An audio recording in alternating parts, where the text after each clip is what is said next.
اور آج انشاءاللہ ہم مفسدات نماز سے متعلقہ مسائل آپ کی خدمت میں ذکر کریں گے، یعنی وہ امور، وہ مسائل بیان کیے جائیں گے جس سے نماز ٹوٹ جاتی ہے اگر ہم وہ اعمال اختیار کر لیں۔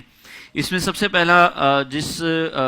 چیز سے نماز ٹوٹتی ہے اس میں ہمیں جو شریعت مطہرہ کی طرف سے تعلیمات موجود ہیں اس میں پہلا عمل کثیر کہلاتا ہے جس سے نماز ٹوٹنے کا حکم دیا جاتا ہے۔ عمل کثیر اس عمل کو کہا جاتا ہے کہ اگر ہم نماز میں وہ عمل اختیار کریں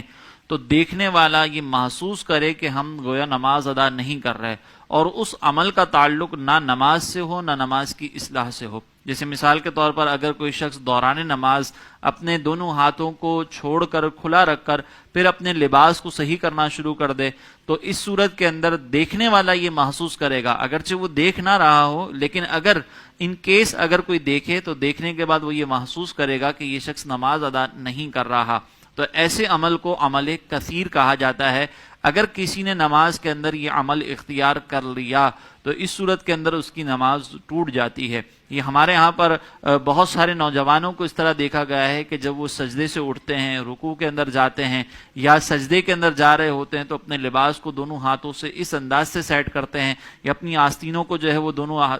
اس طرح سے سیٹ کر رہے ہوتے ہیں کہ دیکھنے والے کو یہ گمان ہوتا ہے کہ یہ نماز ادا نہیں کر رہے بلکہ نماز کے علاوہ کوئی دوسرا کام کر رہے ہیں۔ تو اس کو کہا جاتا ہے عمل کثیر۔ اس کے مقابلے میں ایک عمل ہوتا ہے عمل قلیل،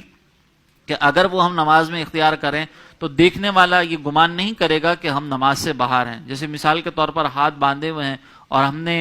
جیسے چہرے پر کوئی کھجلی وغیرہ کر لی، یا ہم نے ہاتھ باندھے ہوئے ہیں اور اسی طریقے سے ہاتھ باندھتے ہوئے ہم سینے کے اوپر کھجا رہے ہیں، تو اس صورت کے اندر دیکھنے والے کو یہ گمان نہیں ہوگا کہ ہم نماز ادا نہیں کر رہے، لیکن عمل کثیر کے اندر یہ گمان ہوتا ہے۔ لہٰذا اس صورت کے اندر اگر کسی نے عمل کثیر کیا تو اس کی نماز ٹوٹ جائے گی۔ یوں ہی ہمارے فقہا نے عمل کثیر کے بارے میں ایک اور حکم یہ بھی بیان فرمایا ہے کہ اگر ایک رکن کے اندر 3 مرتبہ یا اس سے زیادہ کسی نے ہاتھ استعمال کر لیے تو اس صورت کے اندر جو ہے وہ اس کی نماز ٹوٹ جاتی ہے۔ ایک رکن سے مراد یہ کہ اگر قیام کے اندر موجود ہے تو قیام میں اگر مثال کے طور پر ایک دفعہ کھڑا ہوا ہے اور اس نے یہاں پر ایک دفعہ اپنی کھجلی کی، پھر دوسری مرتبہ جو ہے وہ یہاں پر کھجلی کی، اب یہ جب تیسری مرتبہ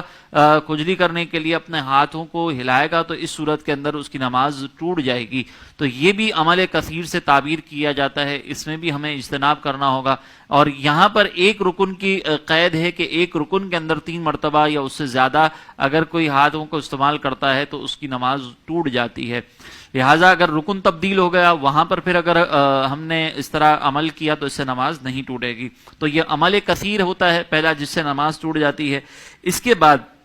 اگر نماز میں کسی قسم کو کوئی کلام کیا جائے اور وہ کلام نماز کی اصلاح کے لیے نہ ہو تو اس صورت کے اندر بھی نماز ٹوٹ جاتی ہے۔ نماز کی اصلاح کے لیے نہ ہو سے مراد یہ ہے کہ جیسے ایک مقتدی ہے وہ اپنے ہی امام کو بوقت محل یعنی موقع محل کی مناسبت سے وہ اگر لقمہ دیتا ہے تو یہ لقمہ بھی ایک طریقے سے تعلیم و تعلم ہے، سیکھنے سکھانے کا مرحلہ ہے، لیکن یہاں پر چونکہ یہ لقمہ ایک ضرورت کے پیش نظر دیا جا رہا ہے لہٰذا اس صورت کے اندر تو نماز نہیں ٹوٹے گی۔ لیکن اگر اس کے علاوہ نماز میں کوئی کلام کیا جائے تو اس سے نماز ٹوٹ جاتی ہے۔ کلام کی سچویشنز یہ بن سکتی ہیں، ویسے تو کوئی عام نارمل روٹین کے اندر گفتگو نہیں کرتا کسی سے نماز کے دوران، لیکن نماز کے دوران کبھی ایسا ہوتا ہے کہ سجدے سے اٹھتے ہوئے قیام کی طرف آتے ہوئے بعض اوقات گھٹنوں کے اندر درد ہوتا ہے تو زبان سے کچھ الفاظ کا ترتب ہو جاتا ہے۔ اگر وہاں پر کسی نے کوئی ایسے الفاظ کہہ دیے کہ جس سے جو ہماری روزمرہ کی روٹین سے تعلق رکھتے ہیں، ایک تو کسی نے اٹھتے ہوئے اوہ کہہ دیا، آہ کہہ دیا، تو اس سے جو ہے وہ یہ تکلیف کی وجہ سے جو الفاظ ادا ہو رہے ہیں اس سے نماز نہیں ٹوٹے گی۔ لیکن باقاعدہ اگر کوئی پراپر لفظ کہہ دیا، جیسے مثال کے طور پر خواتین کہتی ہیں ہائے امی، تو اب یہ جملہ اگر منہ سے نکل گیا تو اس صورت کے اندر بھی یہ نماز ٹوٹ جائے گی، اور یہاں پر ہم اس کو یہ کہیں گے کہ اس نے نماز کے اندر کلام کر لیا۔ یوں ہی اگر مثال کے طور پر احناف کا موقف یہ ہے کہ احناف کے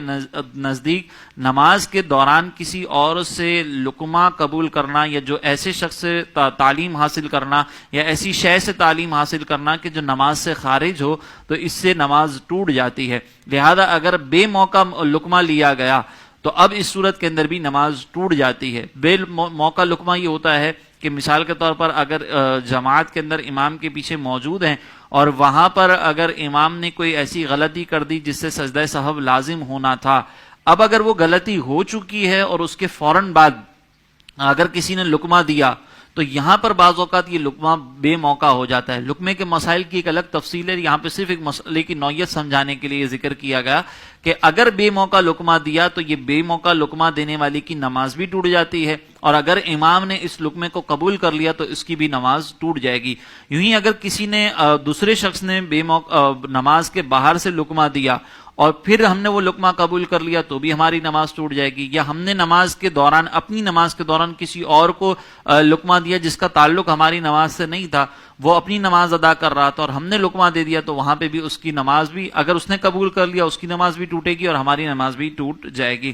اسی طرح اگر ہم نے مثال کے طور پر دوران نماز قرآن مجید کو دیکھ کر تلاوت کی تو احناف کے نزدیک قرآن مجید کو دیکھ کر تلاوت کرنا بھی ایسا ہی ہے جیسے خارج میں کسی سے لقمہ لینا۔ تو احناف کے نزدیک اگر کوئی قرآن پاک کی تلاوت کرتا ہے، دیکھ کر قرآن پاک کی تلاوت کرتا ہے، تو اس کی نماز بھی فاسد ہو جاتی ہے۔ احناف کے نزدیک اس کی اجازت نہیں ہے۔ البتہ دیگر فقہی مذاہب کے اندر اگر اس کی اجازت ہے اور وہاں پہ اگر کوئی اختیار کرتا ہے تو ہمارا اس سے اختلاف نہیں ہوگا، لیکن اگر کوئی حنفی شخص ہے اور کسی ایسے امام کے پیچھے نماز ادا کر رہا ہے جس کا تعلق کسی اور فقہی مسلک سے ہے، مثال کے طور پر شافعی مسلک سے ہے، اور وہاں پر امام صاحب جو ہے وہ دیکھ کر قرآن پاک کی تلاوت کر رہے ہوں، تو اب حنفی مقتدی کو اس بات کی اجازت نہیں کہ ایسے امام کے پیچھے وہ نماز ادا کریں، کیونکہ احناف کے نزدیک اس طریقے سے امام کی نماز ٹوٹ چکی ہے۔ اگرچہ اس امام صاحب کی نماز اپنے فقہی مذہب کے مطابق بالکل درست ہوگی، ان کی نماز اپنی جاری رہے گی، لیکن حنفی مقتدی کو اس بات کی اجازت نہیں ہوتی، لہٰذا حنفی مقتدی ایسے امام کے پیچھے نماز پڑھنے سے اجتناب کریں گے۔